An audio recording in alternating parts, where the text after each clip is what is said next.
Good evening and welcome to the Audit and Standards Committee meeting of Melton Borough Council. Members are reminded that we will be using audio-visual system this evening and the meeting will also be streamed live on YouTube.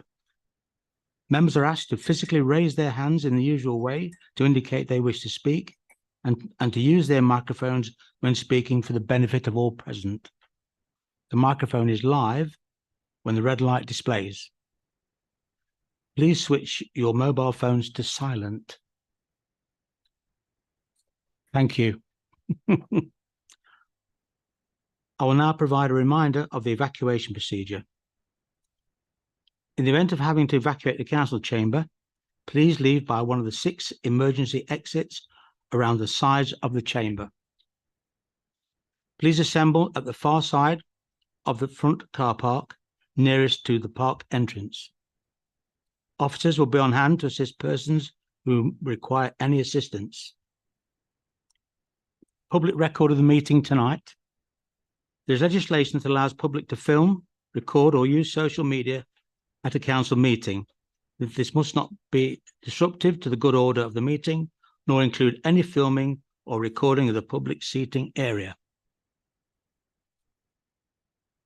I'm Councillor James Mason, the Vice Chairman of Audit and Standards Committee, and can confirm we have the following Melton Borough Council officers in attendance tonight. Director for Corporate Services, Dawn Garden. Monitoring Officer, Alison McCain. Chief Internal Auditor, Rachel Ashley Court. Democratic Service Officers, Carol Bailey and Catherine Richards. I've agreed the following officers to join by remote link. External Auditor, Hayley Clark. External Auditor, Suash Mahaja. Hope I pronounced that correctly if they're listening. Can I move now? We have quite a long agenda in front of us. I'd like to be brisk if we can tonight and move on to the agenda proper. Are there any apologies for absence? We have apologies received from Lee Higgins and Simon Lumley.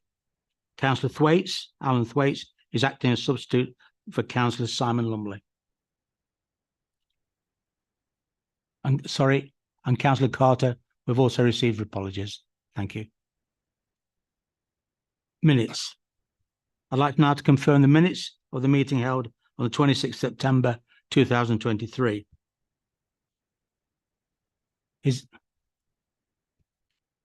Councillor Graham. Top of page 3, business rates. And I looked to guidance from Dawn, really. Aren't business gate rates pooled for Leicestershire? Because there's no mention of that in the minutes, but I wasn't at the meeting because I've only just joined this committee. But it struck me. Thank you. Yes, business rates. We are in a pooling arrangement with Leicester and Leicestershire. I'm not sure. There was a bit of a digression in the meeting to talk about business rates, and obviously that wasn't on the audit and standards agenda at that time. But yes, we are in a pooling arrangement. Would you want to see that on the minutes of the meeting or record it? As I say, Mr. Chairman, I wasn't at the meeting. It just occurred to me as I was reading through the minutes, but maybe there should be a mention that there was a pooling arrangement, because it doesn't come across very clearly in the minutes. I kind of put it to the other members of the committee if they would like to see some mention of the pooling arrangements recorded in the minutes of the last meeting. Anyone would like to make that? Shall we leave it as it is? We'll leave it as it is. Then would anybody like to propose that the meetings are correct? Councillor Atherton is a seconder. Councillor Webster. Can we vote on that, please?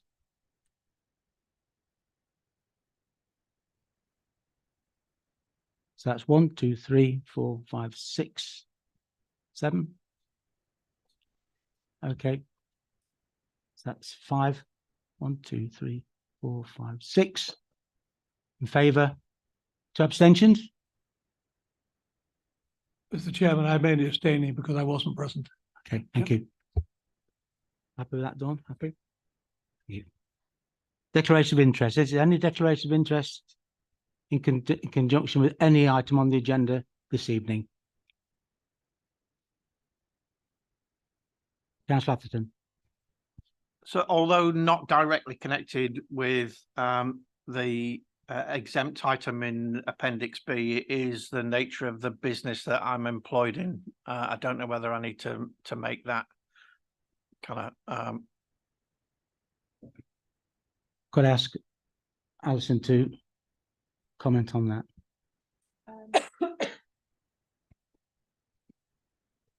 I think the fact that you've declared that interest, obviously, if you consider that you have a disclosable pecuniary interest in that item, then you would have to Yes. withdraw. If not, then So I have a technical interest, and it is the business that I'm employed to do, but I have no direct involvement in any discussions related to Melton Borough Council. Not yet, anyway. Which item is it? Sorry, the It's this no, there's password no changes. Yeah, that's perfectly right. We'll note that, but it's not an issue because Okay, it's not. thank you. I think there's no decision to be taken, is there, on that? I think it's to note. Yeah, that's fine. Thanks. So we're content. Thank you. Can I move on to the agenda proper, item 4? Can I invite Hayley Clark, external audit, to provide a brief introduction to the report? And the report is the external audit status report. Thank you. Thank you. Can you hear and see me? Oh, there I am. Yeah. Good evening, everybody. So I'm conscious there have been some changes in the committee. So if it's helpful, I was just going to briefly introduce myself and my colleague Siyash. So my name's Hayley Clark. I'm the engagement partner for the external audit for Melton Borough Council, and I'm joined this evening by my colleague Siyash Maharaj, who is the manager on the audit as well.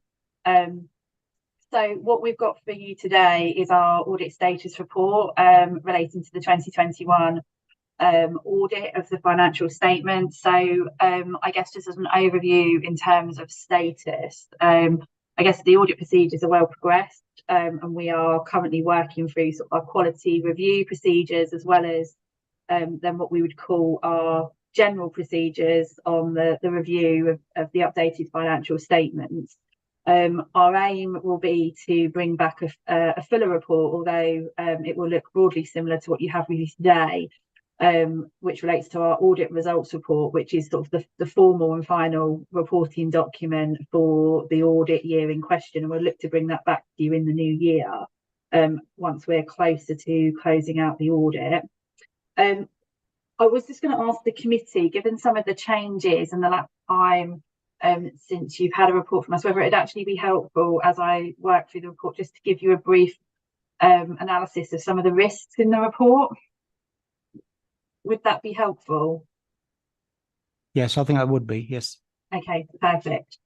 So if I take us then to section 2 of the report and go through that, and then what I'll do is I'll just ask Siyash briefly to touch on section 4 of our report, which is just in relation to some of the identified differences throughout the course of the management's preparation and our audit process. So if I take us to section 2 and I start on page 8 of the report, one of the first risks we've got there is a fraud risk around misstatements due to fraud and error. Now, this is a risk that as auditors we have to consider on every single audit. It's not necessarily specific to Melton as an organisation. As part of this, what we do is we focus on sort of key estimates and judgments in the financial statements, as well as journal entry testing. So we're well progressed in our work in that area. We don't have any matters to report to you in relation to that at this stage. If I then take us on to page 9 first, again, you'll notice that that's headed up as a fraud risk. And this one relates to the risk of fraud in revenue recognition. And again, as auditors, we are under our auditing standards, we are required to consider this as a risk on every single audit. In this instance, we have focused in on, because of the year in question we're looking at, we focused in on the accounted for COVID-19 grants, because they would have been an unusual transaction in that year in question, as well as other income where there may be slightly more ability for the figures to be amended. As you can see, we've set out a number of procedures that we have performed throughout the course of the audit to address that risk. And our conclusions around that at the moment are that we haven't identified anything that we need to bring to your attention. If I then take us to page 10 of the report, you'll notice again, this is another fraud risk. And in the public sector, we have a mandatory requirement to not only consider the risk of fraud in revenue recognition, but also extend that to the expenditure side, given the nature of how you operate in terms of setting out your budget. Now, we have focused this in on the area where we think that could be most susceptible. And that is in relation to what we've classed as other operating expenditure. So it removes anything associated with payroll, for example. And again, we set out a number of procedures there, and we don't have any significant findings to bring to your attention, and certainly nothing that suggests that there's any indicators of material fraud within the financial statements in that area. Page 11 of our report then takes us out of our fraud risks and focuses on something that we call significant risks. And in this instance, we've identified one in relation to the valuation of property, plant and equipment, and specifically land and buildings and associated investment properties that you have. Now, one of the reasons that we elevated this to significant in that year was that you had a change in your valuation specialist. That always creates an increased risk in a year where that happens. And again, we've gone through and performed our procedures, including engagement of our own specialists, to look at some of the assumptions that your valuer used during the preparation of the figures that management have then incorporated into the financial statements. So we don't have any significant findings or misstatements coming out of that. They do have a few comments just in terms of some of the assumptions that the valuer had used, but in the round, for the assets that we sample tested, they all came back within what we'd call a reasonable range. Then in relation to, if I take us over the page to page 12, we've got what we call an other risk, which are areas where there's a heightened focus, but not quite a significant risk. And that relates to the valuation of the local government pension scheme. And we've looked at that just because of the size of the figures and the amount that they can move based on the assumptions that are used. So we're working through, this is one of the areas that is currently still outstanding on this. And that's mainly because of the triennial valuation that took effect during 22-23. And because this audit is still open, we've been required to consider the impact that may have on the council's financial statements. So we are working through that with our specialists at the moment, and CH has been liaising with Dawn's team specifically on that. So we are looking to try and close that out as soon as we possibly can. And then the final thing that I'd probably just draw to your attention in this section is just on page 14. We've put in there another matter around going concern. I think just to be clear that we're not saying that we think there's a significant risk to the going concern of the organisation. However, for this year in question, there were some changes to the auditing standards that required us to do more work on this going forward. So that's why we've raised that there. And obviously we've discussed around sort of enhanced disclosures in the financial statements that are suitable to the local government sector. What I'll then do then is, if it's okay, I'll just hand over to CH to just talk through some of the audit differences in section 4, and then obviously more than happy to take any questions from the committee.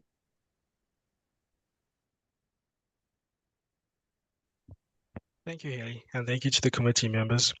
If we maybe begin on section 4, page 18, we can see 5 misstatements. Now, these misstatements were identified collectively by management and EY and have been corrected and reflected in the current version of the financial statements. Now, the first 2 misstatements were identified by management, and they relate to a change in the pension figures and related disclosures, just to reflect an update in current events, whereby the council received an updated pension asset valuation. Now, what that meant was it reflected an improvement to the council's portion of the fund, and we had to reflect that within the accounts. The second relates to management identifying and rectifying an error relating to figures linked to the tax income guarantee accrual calculation. As indicated, this related and impacted multiple accounts and disclosures. this has been corrected as well. The next three misstatements related to disclosure misstatements identified by EY. Now, taking them in turn, they relate to an adjustment to the revaluation gains and losses on property, plant, and equipment, but solely for the capital adjustment account. There was also a change identified to the disclosure of officers' remuneration, where there were just 2 officers not included within a certain salary bracket. Now, just to confirm, this affected the disclosures and not the underlying records. And finally, we proposed adjustments to the disclosure of provisions where we identified that the provisions disclosure needed to be disaggregated in terms of the level of obligations as well as narrative expansion, just to provide a bit more context on what these related to. If I would take you on to the next page, which comes to the summary of unadjusted differences, we would like to bring to your attention 2 misstatements which appear as uncorrected by management, and we would typically require you to review this and request management to provide a rationale for why they are uncorrected. But as I will discuss further on, we are currently in discussion with management and we would look to resolve this as soon as possible. So the first relates to the IAS 19 benefits disclosure note. As part of our procedures, we obtain actual information on the benefits paid out of the fund from the Leicestershire Pension Fund. Now, these have been different to those disclosed by management, given that the data used was by the actuary was an estimate at a point in time and roll forwarded to the 31st of March 2021. So we are requesting management to adjust the disclosures just to reflect the actual figures coming out from this procedures. The second relates to the disclosure statements relating to a double counting of the new burdens grant. This is just solely within the COVID-19 grant income note. Now, management have corrected this, but we have kept it on the uncorrected schedule just so that we can look at the final financial statements and verify this correction. I would just end my discussion by just referring you to the turnaround of prior period misstatements. Now, we are required to assess every uncorrected prior period misstatement to determine whether they would turn around in the current year. That is just whether they have an impact in the current year figures. So here we set out just the effects of these misstatements within the current year. The net impact is a negative £1,826 to the statement of comprehensive income. Thank you, and I would like to pass on to next. Thanks, Ian. So we're happy to take any questions that the committee may have. Thank you. If I can just, we are here to note your work that's performed the conclusions. Can I just say on the external audit financial statement to date, but this is 2021, okay? Before I open it up to the councillors to comment or ask questions, can I just ask for a proposer and a seconder, please, for the report before we open it up? Is there a proposer for the report? Councillor Thwaites, seconder, Councillor Graham. Thank you. Councillor Atherton.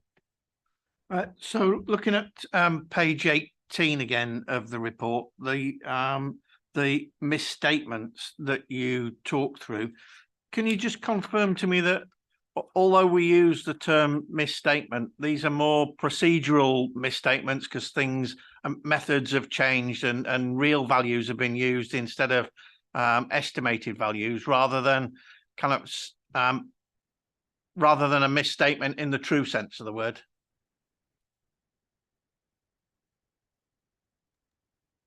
Did you Thank get you that? for the question. Yes, we did. So I would be happy to take this one. So when it comes to our procedures that are relating to estimation, so such as pension procedures, valuation procedures, now some of these procedures relate to us using actual information and actual evidence to date.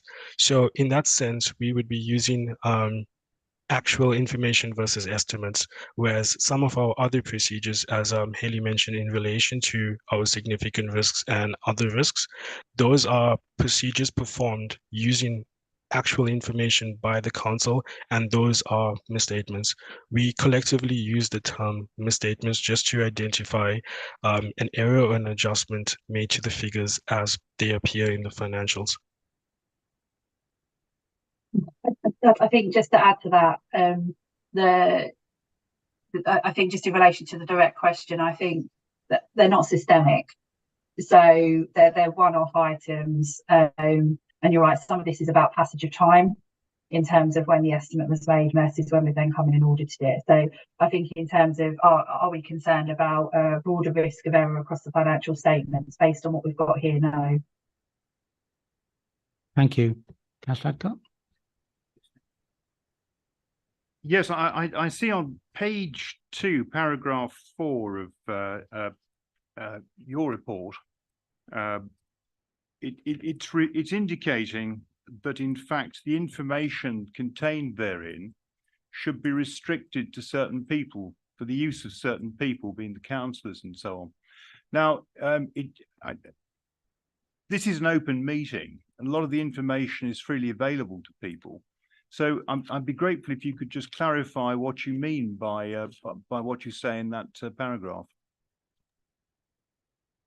Yeah, so it's standard that we include that in all of our reports, and we completely accept that this is a public meeting and therefore it will be available to everyone else. It's more that it shouldn't be relied upon by anybody else, certainly without our prior permission. Okay. So it is available to the public, but you don't want them to refer to it. Well, it's obviously available for them to review and draw their own conclusions on, but in terms of placing formal reliance on it, then obviously we can't be held accountable if someone then places reliance on it outside of the group of individuals that we've set out. Thank you. Thank you. Councillor Atherton? So one last then, if I may, looking at Appendix B of the report on page 34, there are 1, 2, 3, 4, 5, 6, 7 outstanding actions, but there are no timeframes given. When do we expect those actions to be complete, please? So that's something we're working through at the moment. And as I say, I aim is to bring a report back to the committee in the new year. I think you've currently got one scheduled in January and one in March. So we'll see how quickly we can turn that around and get that back to you. I suppose there is a bit of a I don't know how familiar you are at the moment with in terms of some of the work that the Minister for Local Government, bearing in mind he's changed recently, has been setting around proposals to essentially reset the local audit market to get auditors focused on the most recent set of financial statements that councils have prepared. So there's a piece of work that all the audit firms have been doing alongside DLUC and the Financial Reporting Council. We're all awaiting guidance around what that's going to tell us and potentially what audit procedures might need to be performed and when. So at the moment, Ernst & Young have come up with some areas, well, I suppose a prioritisation list, essentially, and we're due to write out to the sector imminently about what that looks like. Now, that's all about how we best use our capacity, and it's on things like, you know, getting back up to date with VFM, looking at audits that are substantially complete and how we close those out through to sort of the end of March next year. So we've got quite an intense focus on audits such as the one that we're talking about at the moment, to redirect resource and capacity to get those done as quickly as possible. So and obviously Melton is one of the ones that falls within that prioritisation criteria. So we're looking at over the next couple of months to try and get this one closed out.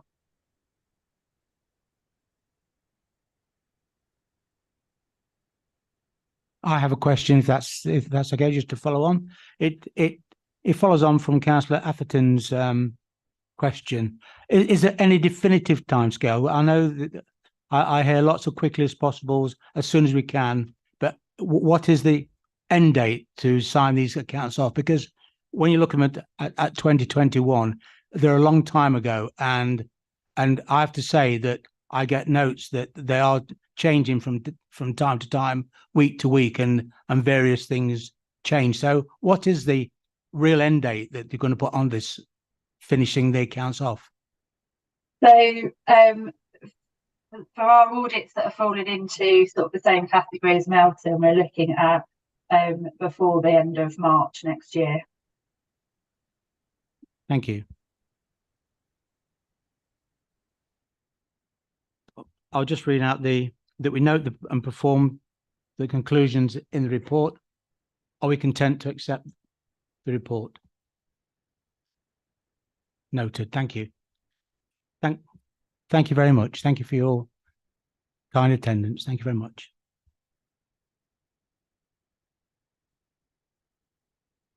Item 5 on the agenda. Can I just point out on this item, there's an Appendix B, which everyone should have seen. And if any discussion is around Appendix B, we must close the meeting, work in closed session, as for various reasons, which we highlighted if we go to there. So is there anyone that would like to discuss Appendix B? Okay, so no need to go into closed session. Thank you very much. So can I call on Rachel to give the report? Thank you very much. Thank you, Chair. So this is the latest update on the delivery of this year's internal audit plan. So as part of the appendix, which is in the normal format presented to the committee, in Appendix 1 to the appendix on page 16 of the papers this evening is a copy of the internal audit plan. So this provides a list of all of the audits that we are due to deliver this year and shows the status of each of those as at the time of producing this report. For those that have been finalised, you can also see the outcomes in the shaded boxes in those 3 columns, which we have 2 of those on page 17. And as you can see, there are a number that are progressing towards the later stages of the process at the time of reporting, and a couple of those have since been finalised. And so we already have some reports to bring to you at the next meeting. So those are backing up. So we'll hopefully have more updates at the next committee meeting. So as usual, we've provided an overview of those reports that have been finalised since the last meeting in the report. So and that's in section 2.5 from page 13 of the papers. So both of the reports are of a housing nature that have been finalised during this period. So the first is in relation to housing voids management. So this is looking at where we are, how quickly we're turning around homes which have been subject to the end of one tenancy and due to be reallocated to another tenant. So obviously we want to show a quick turnaround. We want to make sure that these are delivered to a good quality and in a timely manner. So we wanted to get some assurances over the control framework. So just to be clear, we have looked at the housing repairs contract as a whole in previous years and done some follow-up work on that. So this was specifically around housing voids processes that was the scope of this particular review. So generally, we were happy that there was a control process in place. The framework seemed to be well embedded. But there were a number of areas where we have highlighted potential improvements that could be made, both to the policies and the processes that are being applied. So we were happy to see, for example, that there are regular meetings taking place. There are weekly void management meetings taking place. There are monthly contractor management meetings taking place to make sure this is under regular review and management. But we did identify particular areas around the use of data to manage and report performance. So at the moment, there is a single key performance indicator around housing voids. And there's actually scope to increase that use of data to look at the different stages of the voids process to identify where potential pressures may be and make better use of that data, and also to ensure that we are suitably verifying that data as well. So we've made some recommendations around that. We've also looked at the pre-termination process. So how we're dealing with tenants upon their termination to make sure that the properties are in a suitable state when they're returned to the council. And again, made some recommendations around making sure those are timely and formalised as well, in line with the new processes that are in place. So overall, based on those areas for improvement we identified, we've given a moderate assurance opinion over the control environment and a good assurance opinion over compliance with the controls that are currently in place, and a low organisational risk as at the time of this report. The second, as I say, is also of a housing nature. So this is a review that we revisit on a regular basis. I think personally, it's one of the council's biggest risks is around making sure our housing tenants are safe and that the properties are fit for purpose. So this is looking particularly around the compliance regime. So things like gas safety inspections, electrical installations, asbestos reports, passenger lift servicing. So all of the key areas that we'd expect to see subject to regular servicing and compliance regimes. So we've revisited each of those as part of this follow-up review this year, just to give some real-time assurance that these things continue to be under control. And this year we have also included testing on the inclusion of smoke detection and carbon monoxide detectors as well, which since October last year is now a legal requirement to have in every property as well. And there are certain guidelines around that. So we included that in the programme of work this year. I'm pleased to be able to give a good assurance opinion again, both in terms of the design of the controls and the compliance as at the time of producing the report. Obviously, with this being a really important area, there are some areas where we do have some properties that are not currently compliant, but these are known, they are clearly reported, and they are subject to ongoing work, mainly around getting access to tenants' properties and involving legal as we need to go down that route. So we're satisfied with the controls in place. Based on a random sample that we selected, 100% of the properties had gas safety certificates that were within 12 months. 100% had the EICRs, the electrical installation reports that we expected to see, and also 100% compliance on the tests that we looked at around sheltered schemes in terms of water safety, passenger lifts and fire risk assessments as well. So those are the reports that have been finalised since the last meeting. As I say, we continue to deliver the rest of the audits, and we'll have further updates for you at the next meeting. On page 20 is an update on the implementation of audit recommendations. So since the last meeting, we have been able to close 26 audit recommendations based on management's evidence that they've provided to us, that they've completed those actions. We do currently have 34 which remain overdue. And 4 of those fall into the category of being high priority and over 3 months overdue. And when they get into that box, that's when I draw the committee's attention to them in further detail. So in Appendix 3 on page 21 and page 22, the committee is provided with further details around the nature of those actions, the latest update and a revised date if we have been provided with one. And obviously we will continue to follow those up and hopefully be able to report on further progress. As the chair has mentioned, we do have one of those actions which is included in an exempt appendix, Appendix B. As mentioned, I won't go into the detail around that, and we would need to go into private session to go into that further. Just lastly, on page 23 of the papers, on Appendix 4, there is the latest customer satisfaction results from my team for the delivery of the audits, and I'm really pleased to see that everything has been of either good or outstanding to date. So that's pleasing to see. So that's where we are, and generally just to give the assurance to the committee that we do remain on track in terms of delivery of the audit plan by the end of March, and we will obviously update you further at the next meeting. Thank you. Thank you, Rachel, as ever.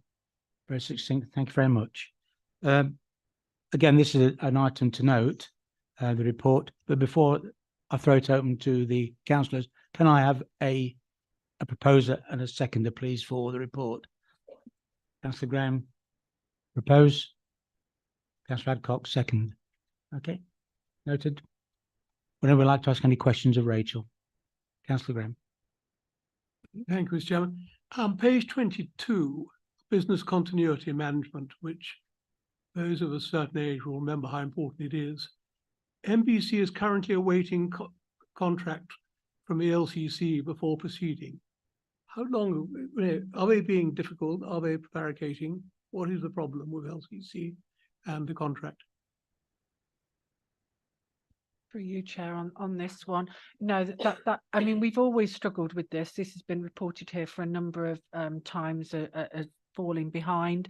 But through the Leicestershire Resilience Forum, which for emergency planning we've been a member of for some years, a lot of councils in the area are struggling with this as well. So in partnership, there's a resource coming in to support districts with business continuity. That's relatively recent in terms of the proposals and the agreements there. So I don't think this is holding this up. I think it's just finally got to the stage where we're getting the right support in to enable us to move forward on this one. There's no concern about business continuity. And as a matter of interest, do we contract that building in Nottingham? The only concerns are that we've been so slow, as in this, as per this recommendation, to get moving on updating our plans. So as I say, this resource will help us with that. And no, we no longer have that arrangement. I think times with hybrid working, the way in which we conduct remote working now, we probably don't need that facility. Plus as well, since that time, our data centre is at Hinckley. So again, we've got a lot more resilience there in terms of our IT compared to what we had probably 15 years or so ago now.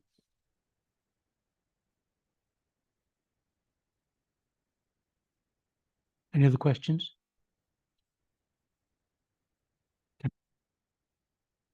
Just one, and it probably isn't a question for, but it's going back to the voids management and the figures that were put in there.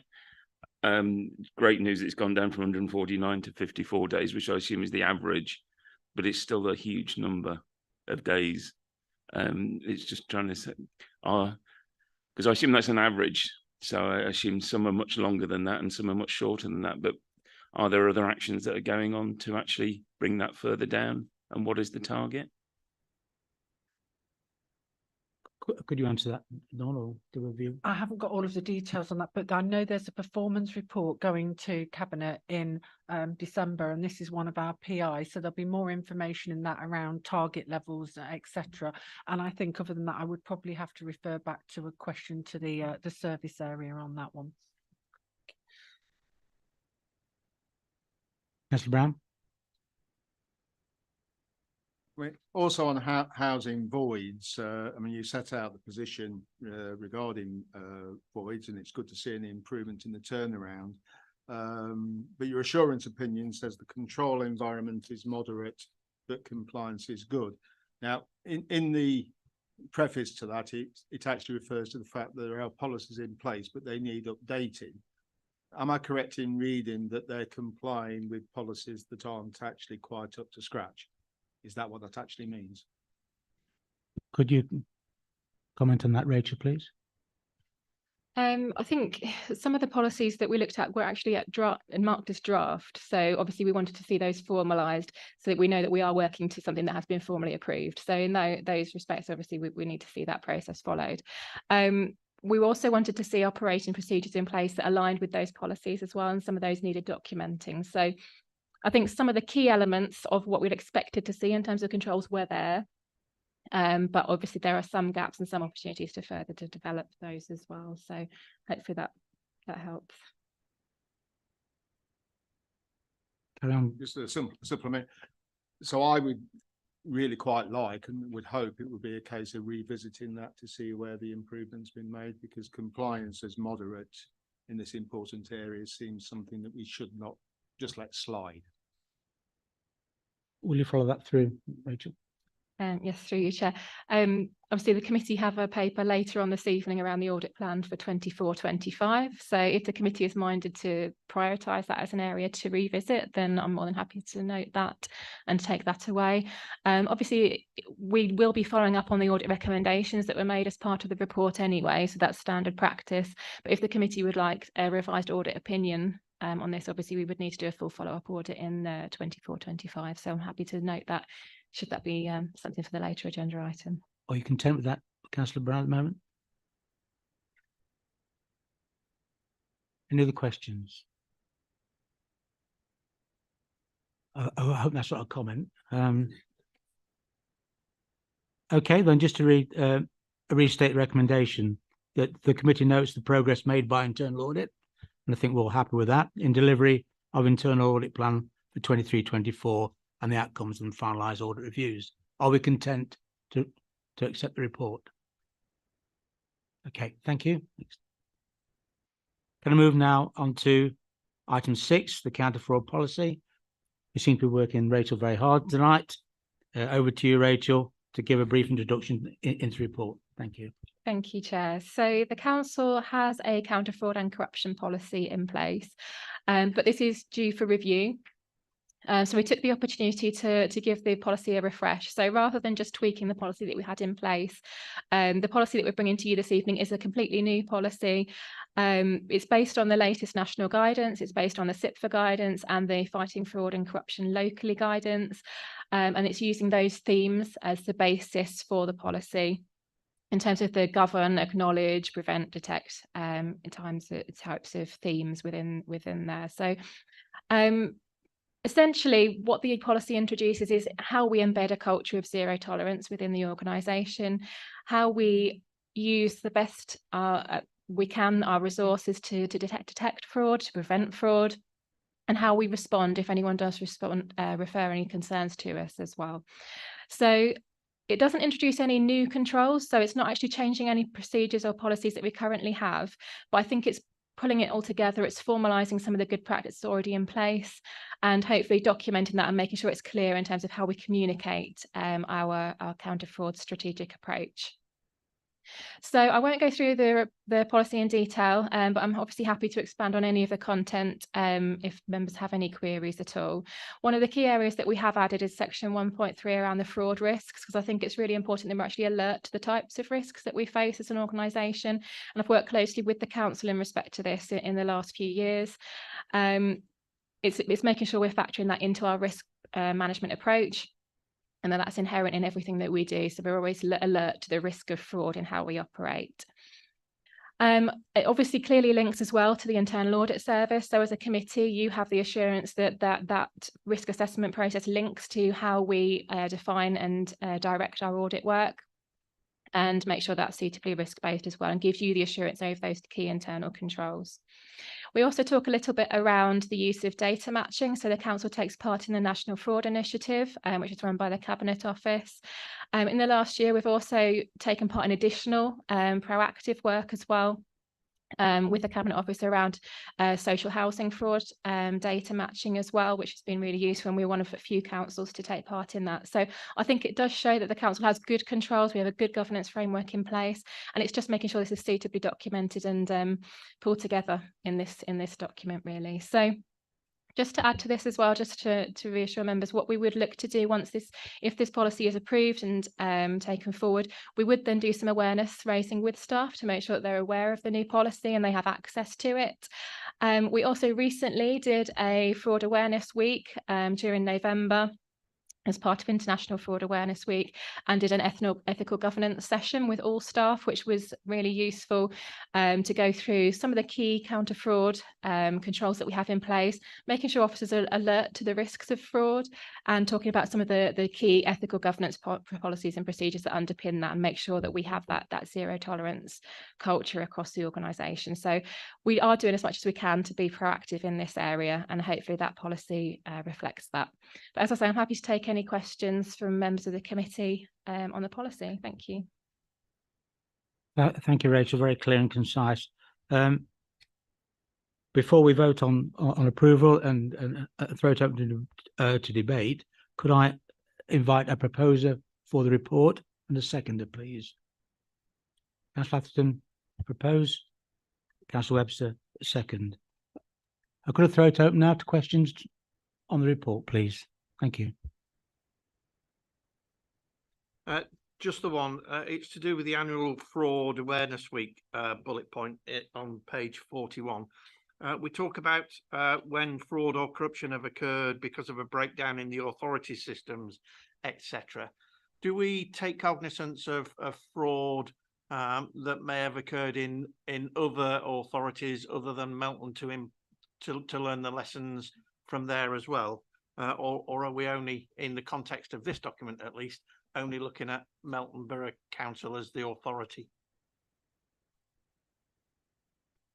Yes, I'm happy to respond on that. So just to give the committee a little bit more context. So I am obviously your Chief Internal Auditor. I'm actually also Chief Internal Auditor for a number of other local authorities, and my background is in fraud investigation. So obviously I bring quite a bit to this, and it's one of my areas of interest.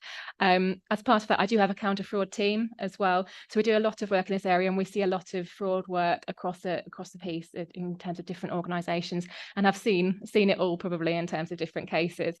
So we do share that experience, and I share that as part of the training that I do with staff.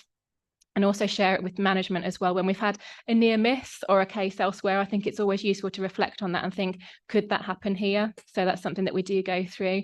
We also receive fraud alerts. We're registered with various organisations that we receive fraud alerts, and I do share them with the council as well when they're relevant. So yes, we do have a mechanism in So in the place for that. context of this, then the authority is the wider authority, not just necessarily Melton Borough. I suppose in this reference, we're talking just about Melton Borough, but I suppose we do have access to that wider context as well. Councillor Brown. Thank you, Chair. On page 35, or at the bottom of page 35, the first of the bullet points there says that, and the preface to that is the council intends to reduce fraud and corruption losses within the council to an absolute minimum, which you can't disagree with. But it then goes on to say, and maintain that level. And I'm struggling a bit with that, because unless you establish what that level is, how can you maintain it? Because you've got no benchmark, you've set no target.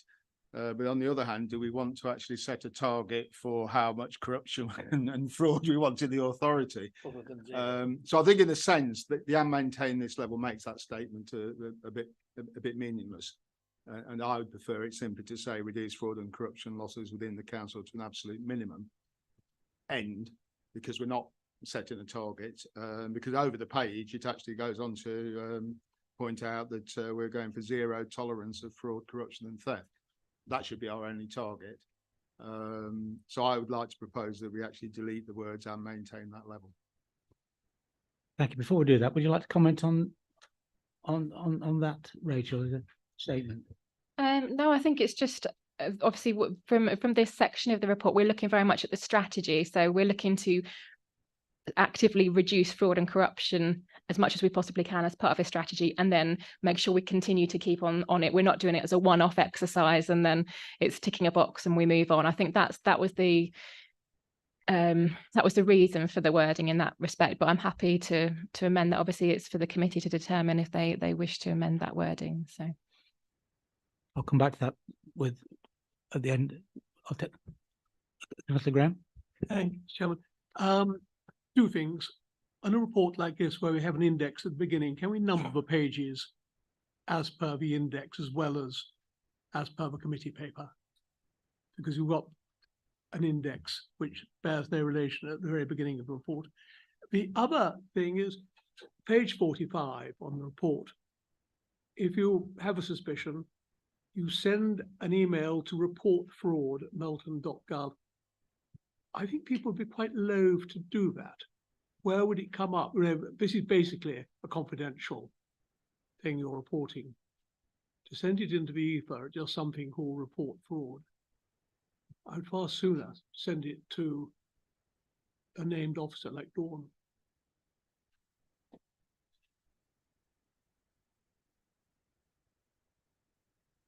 Again, would you like to comment on that? Why that is, Rachel? I'm happy to comment from my perspective. We have set these email addresses up at all of the councils that I work with, and we do actually have quite a lot of referrals coming in across the board on these, in terms of all different types of concerns as well, particularly those around council tax, business rates, for example, tend to be quite prevalent in terms of the referrals.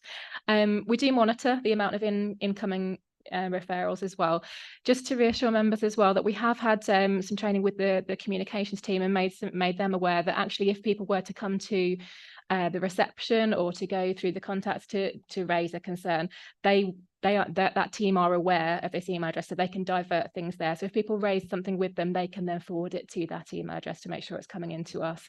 I suppose it's just giving that independent referral route that's not a named officer sometimes makes it a little bit easier for people to refer, particularly if they have concerns about senior management.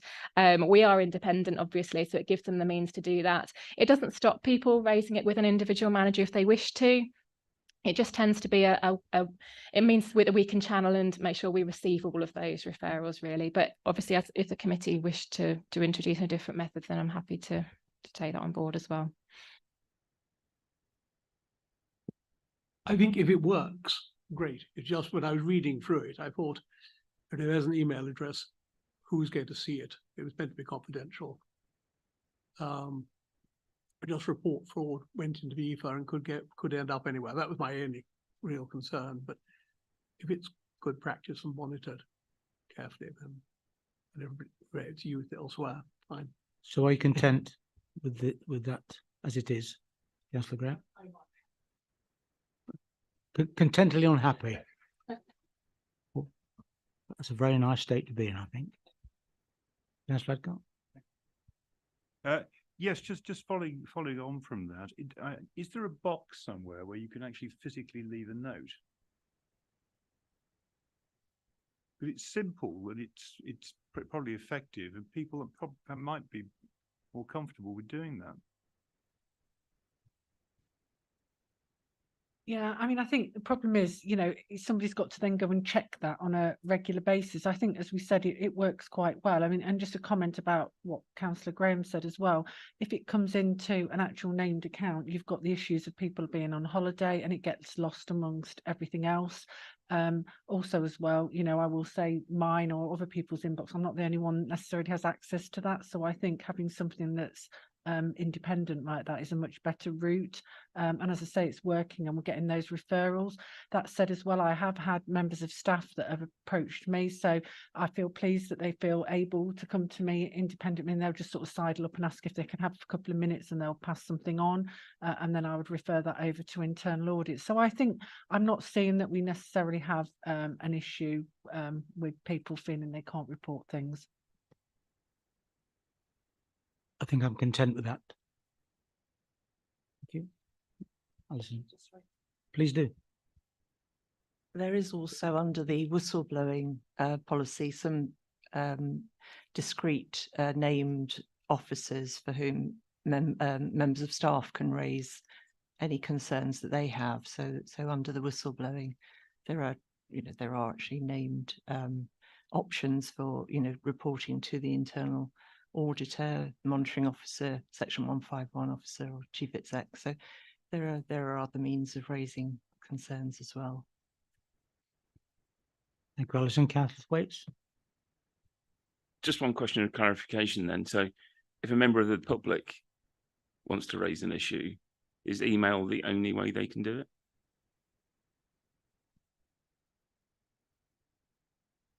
Rachel? At the moment, so we have a page on the internet website, so members of the public can see different types of fraud and how best to report it. So we do encourage members of the public to use that mailbox, and as I said, that's pretty standard across the other local authorities as well. We did used to provide a phone number as well, but obviously, as Dawn said, a similar issue really. When staff change, there's always the risk that you have to go make sure you've updated all the different pages and the phone numbers and things. Otherwise, we don't want people leaving something somewhere that isn't secure or hasn't been updated. So we just try to limit it so that we make sure it is coming through, it is going independently, it is a box that's regularly managed and monitored, and we're obviously independent of the organisation as well.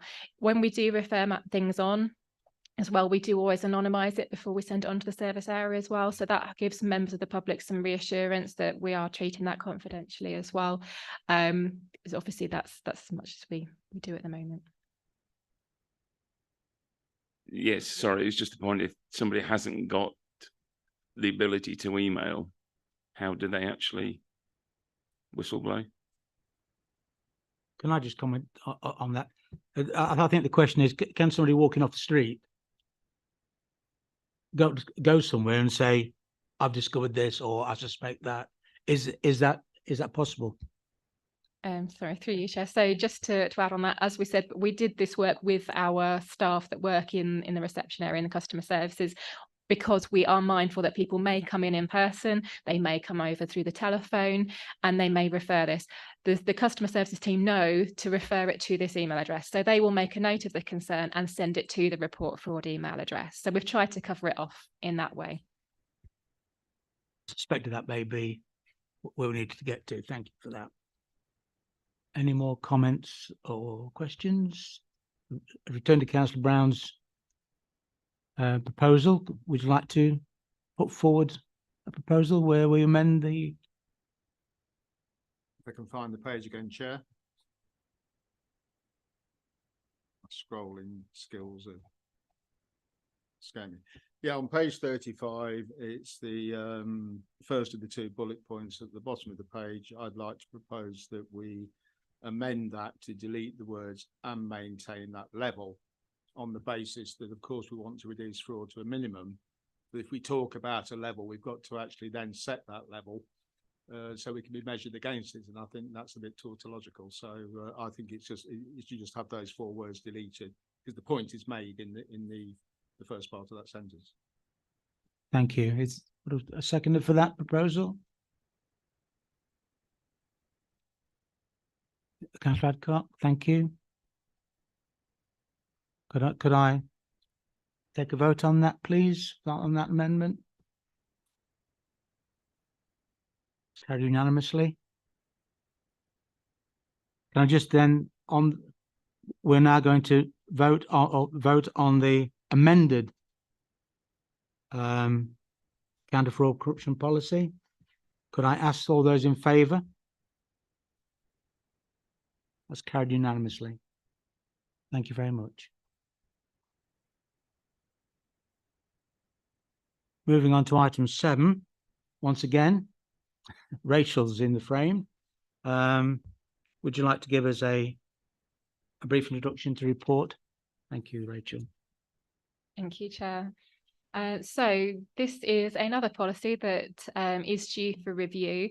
Unlike the counter fraud one, this one is very much based on the legislation, so there isn't much scope to be too imaginative with this particular policy, and it is quite technical in nature as well. So again, we've produced a new policy using the council's latest policy template.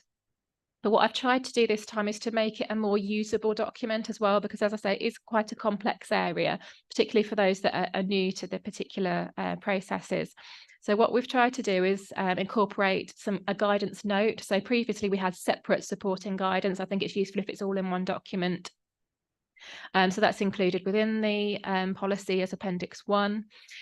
We've also included some templates as well, because I think it's all well and good telling people what they need to do, but actually if we have a template, we can make sure that they're prompted to cover all of the areas that we need to, both in disclosing any concerns, but also for the money laundering reporting officer to consider those concerns as well, and make sure that's all suitably documented. So, as I say, the policy doesn't introduce any particular changes. It doesn't introduce any new controls or changes to procedures, and it's very much aligned with the regulations that are in place. So I'm happy to take any questions members of the committee may have. It does include requirements around reducing the use of cash. Obviously, as an organisation, we made the decision quite some time ago to absolutely limit the use of cash wherever possible. So that's reiterated again within this policy. And that's obviously a preventative measure, but we then do also have our reporting arrangements in place if something was to be raised as a concern. So I'm happy to go through anything else in more detail, Chair, but that's a quick introduction. Thank you, Rachel. Could I have a proposer for Councillor Brown and a seconder for Councillor Atherton? Thank you very much. I'll throw it open for questions. Councillor Graham. 2 questions. Why, when you report something, do you need a date of birth? And 7.1, when I was reading through it, you see, it is a technical document, you see MLRO and you think to yourself, what on earth is MLRO? I think it'd be quite useful at the heading of 7.1 to say money laundering reporting officer. Under that heading, then put MLRO afterwards, just to remind people actually what it is. So it was just for 2 questions. Why the date of birth? And can we clarify the MLRO on 7.1? Rachel. Through you, Chair. So the requirement for the date of birth, this is based on the referral form we have to complete for the National Crime Agency. So we've based this request on the information they will ask us for. So that's and obviously they use that to inform any intelligence that they are able to gather. In terms, and so hopefully that covers that off. And then in relation to the acronym, obviously we can expand on that as well. That's no problem. It is actually defined and a person named in section 5. Yes, but by the time you've got to the end of the report, reporting.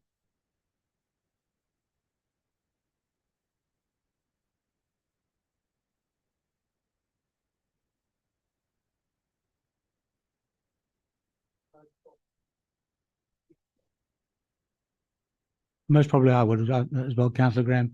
I don't think we need an amendment to make that happen. That's okay. We can make that in the report. Any other questions? Okay, thank you very much. Just to reinforce the recommendation that this committee approves the anti-money laundering policy and guidance. Could I have a show of hands, please? That's carried unanimously. Thank you. Move on to the next item, item 8, the internal audit plan development. We've already touched on this. I think this is quite an important topic as it sets the course for the following year. So over to you, Rachel, again. I'm very sorry, but there you go. Thank you, Chair. And this is my last report, I'm pleased to say. So this is looking ahead to the development of the audit plan for 2024-25, which, believe it or not, we are now commencing that planning process. So as a committee, you are responsible for approving the internal audit plan, which I will bring to this committee in March next year for approval ahead of us making a start on the 1st of April. So this is just for the committee to have a bit of an overview of the process that I'm planning to follow in developing that plan, to make sure that we have a risk-based, value-adding internal audit plan for the year ahead. So essentially, we will be looking at risk registers. We will be consulting with management about areas where they have risks in their service areas or emerging risks for the 12 months ahead. Where we could add the most value, we'll obviously look at other sources of assurance to make sure that we're not duplicating and we're focusing on the areas where we can add the most value with the amount of days that we have available. We also want to consult with yourselves as an audit committee. So that's one of the other reasons for the report today, just to get the ball rolling on that process. So I would encourage members of the committee, and I'm not expecting a comprehensive list of areas that the committee members want for consideration in the plan today. What I have included as the second recommendation on this report is if members of the committee do have any suggestions of potential risk areas where you would value assurance during 2024-25, I'd be happy to receive those, ideally by the end of January, to enable me to feed that into the planning process. So it may not be that goes straight onto the audit plan, but we can feed that into the process. It'll be risk assessed and compared with all of the other areas that have come up through the horizon scanning and the review of existing risks. We'll also be looking at audit coverage. So any areas that we've covered in the last couple of years and any areas we think may be useful to revisit, as has been mentioned this evening. Sometimes if we have identified some areas for improvement, it is useful to re-perform the audit in a year or so's time to get that updated assurance opinion. So I'd be happy to take any of those suggestions from the committee as well. So that essentially sets out the basis for the report today, but I'm happy to take any comments from members, whether that be areas that you would like me to feed into that process or whether you have any queries on the development of the plan. Thank you, Chair. Thank you once again, Rachel. Could I have see the recommendations? Could I have a proposer and a second of recommendations? Councillor Brown, proposal. Councillor Orson, seconder. Thank you. Can I just throw the committee open to questions? Councillor Brown. Thank you, Chairman. Just completely out of the blue, I'd just like to ask if the monitoring of housing voids in that process could be considered for inclusion in the next programme to revisit that. Through you, Chair, yes, I'm happy to note that, and obviously we'll include that in the planning process, and I will discuss it as well with management, because it may be, as I said, in previous years we've looked at the overall housing repairs area. This year we did quite a narrow review just on the voids, so it might be that we want to do a wider review next year, but it would still be a follow-up on the voids as well as potentially other areas of assurance as well. So it's something that I'll feed into that process. Thank you, Ray. Just one question from me. How do we feed our suggestions in? What's the route? I would suggest if you email myself, or you could email to Dawn or to yourself or the chair of the committee. Obviously, hopefully we can filter those through. Yeah, and we'll be happy to receive any suggestions. I'm obviously happy to discuss, and if you wanted to talk it through as well, I'm always happy to talk through those potential areas as well. It's a kind offer. Any other questions?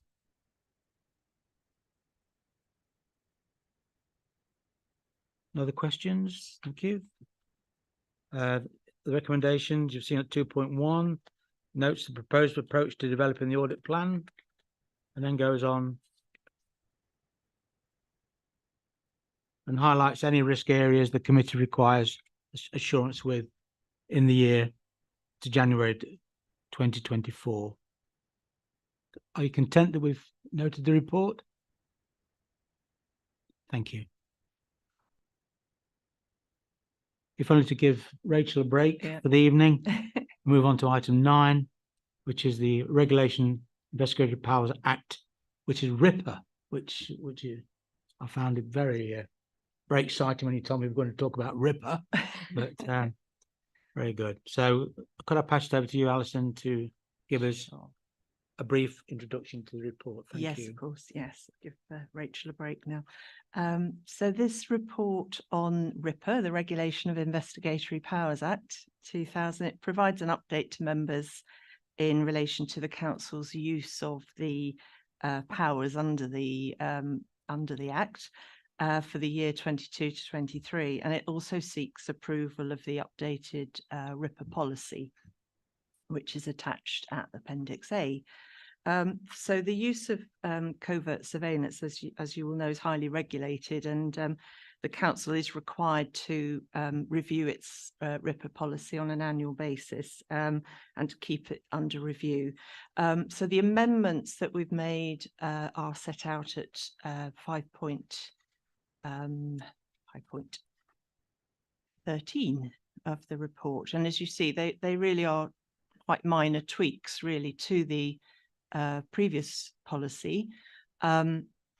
Really just updating job descriptions and bringing it up to date using the generic job titles rather than people's name, specific naming of individuals, just to keep it up to date.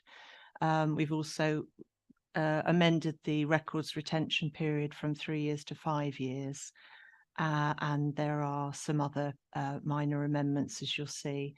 The report also sets out the training that is underway, and that training will take place in January for authorising officers and other relevant officers. It's not for all officers because obviously it's quite a discrete area, so just focused on those officers who are likely to be either undertaking the covert surveillance or authorising it. The other appendix B, is a draft letter to the IPCO, which is it's just setting out they undertake inspections to ensure compliance with RIPA, but this year that's being done by way of a written update.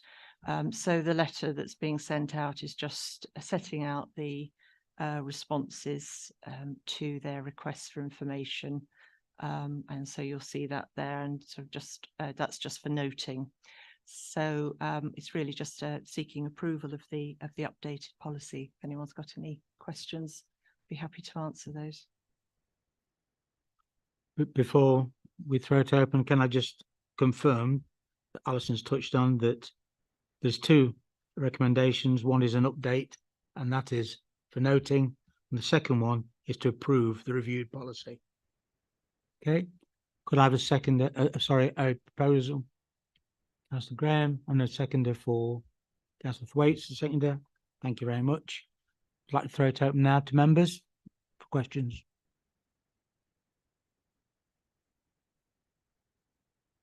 Councillor Brown.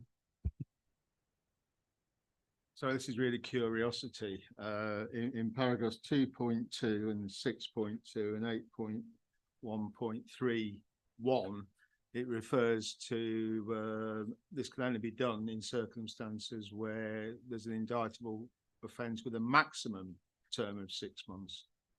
If it's 6.5 months, who would carry out this process? I mean, I was just curious about what the purpose of that cutoff is and why it says a maximum of 6 months. I think it's a maximum sentence of at least 6 months imprisonment. So where the minimum is at least 6 months, then that's the bar for for the act to kick in. Does that make sense? Sorry. Well, I could understand if it was a minimum, but it's implying that if the crime or the potential crime under investigation would carry a sentence of more than 6 months, we can't be involved. That's how I read that, or maybe I'm just being thick. I don't think, I'm sure you're not being, no, I'm sure that's not the case. I've read that to mean that it is the sentence, the maximum sentence exceeds 6 months imprisonment. Councillor Adcock. Thank you. Forgive me, I might be missing the point, but it seems to me that 6 months is normally the maximum sentence in a magistrate's court, whereas indictable offences are offences where you have the option of going to the Crown Court. So I do see what Councillor Brown is saying, and it doesn't quite seem to fit. Do you see what I mean?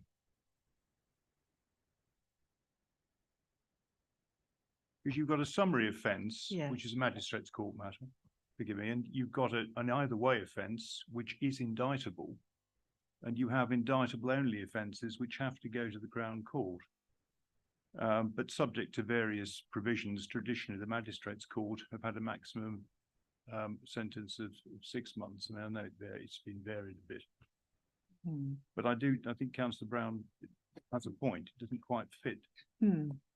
Would you like me to take that back, Councillor Brown? And I will make sure that we've reflected the correct authorisation. We can double check that, but I believe that hasn't changed since the previous policy. So it's not an amendment to the existing policy that we have. So I'll certainly take that back and double check that we've got it right, and that the authorisation is stated correctly. But yeah, I'll take that away if you don't mind. I'd be grateful for that. I think the fact that we had a discussion with different views of interpretation coming out means it's quite important that it's clarified. Certainly take that back, and I'll clarify it to you and copy the members of the committee in, if that's okay. Can we just be clear on that then? That is part of the approval. And are we approving? Will we be asked to approve the report subject to that amendment being made to clarify your particular point? Yep. It seems to me, Chair, we could accept it subject to clarification of those 3 paragraphs. Thank you. Happy with that. Any other questions on? Okay, so on 2.1, are we content that the committee accepts the update for period April 22 to March 23? We're content with that.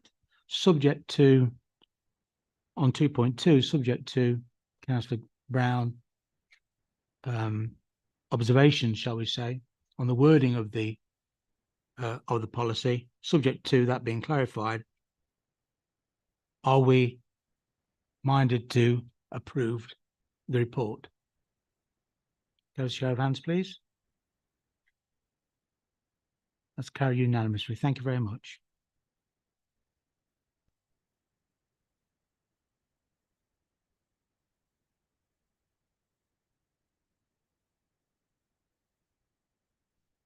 I think you're on next, Alison. So I'm desperately looking at you because you're scrolling through. I didn't want to. I didn't want to. Yes, sorry. Yeah, so the next item is the Constitution Review Working Group update. And the purpose of this report is to provide the committee with an update on the work that's been undertaken by the Constitution Review Working Group from May this year to date. And it's just asking the committee to note the work that's been undertaken, and also to note the information provided in relation to the member induction programme, but also to provide any feedback that members may have on the member development programme for 2024.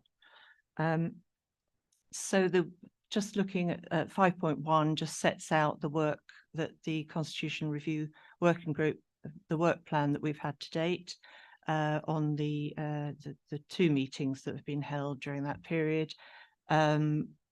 Firstly, issues relating to the constitution updates, which have been reviewed and reported to council in September, as you know.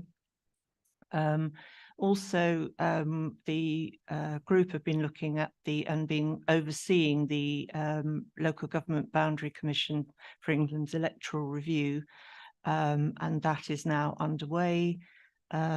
The next meeting of the working group will consider the council's submission on the council size, with a view to that being submitted to the Commission in April of next year.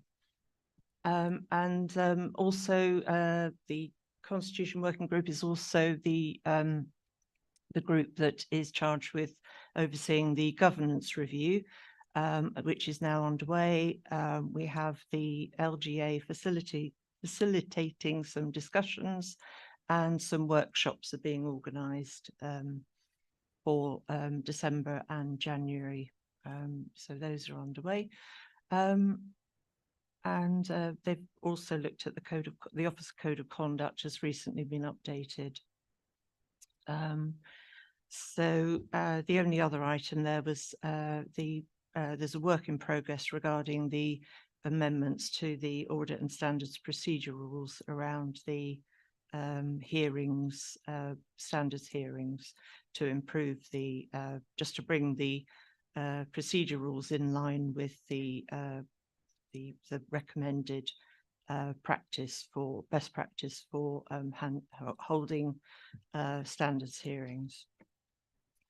And the rest of the report just sets out the member induction programme and the dates of the sessions and the members who attended.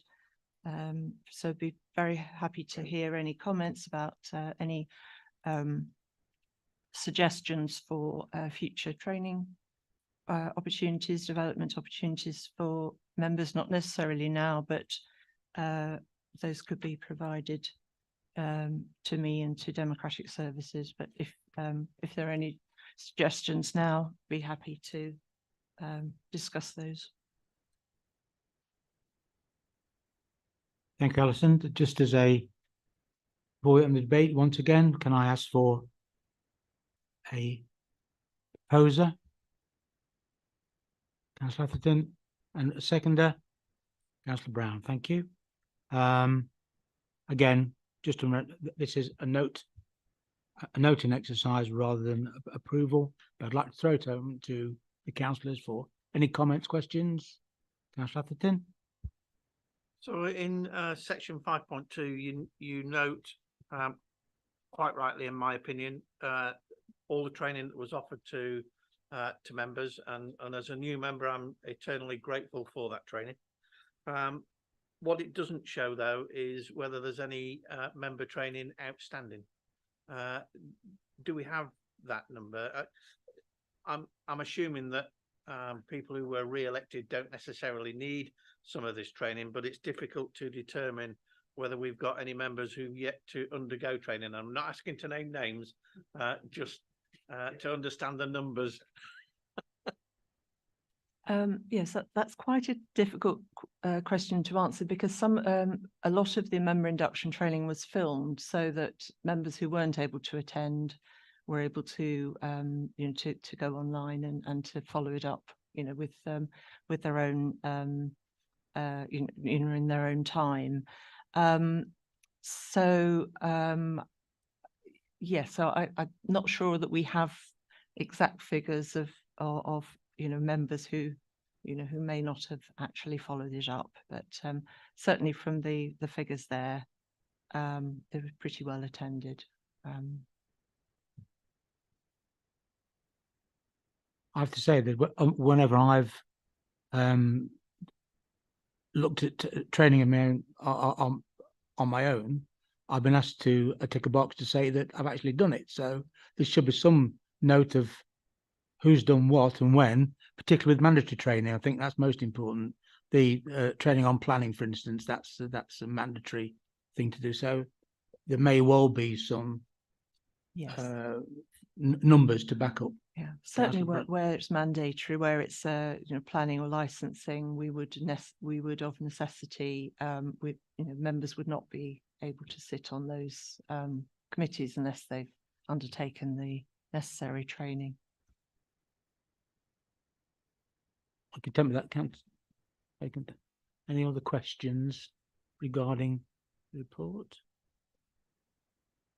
No. Thank you.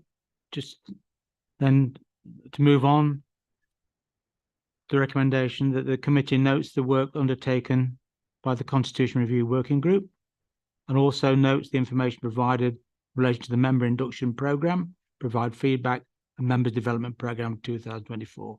Are we content that we note that report? Yes, thank you. Thank you very much. There's no urgent business. Thank you all for your attendance. Thank you very much for the comments. And indeed, thank you to the officers for the concise and succinct way that they presented the reports. I'll close the meeting at 7:50. Thank you.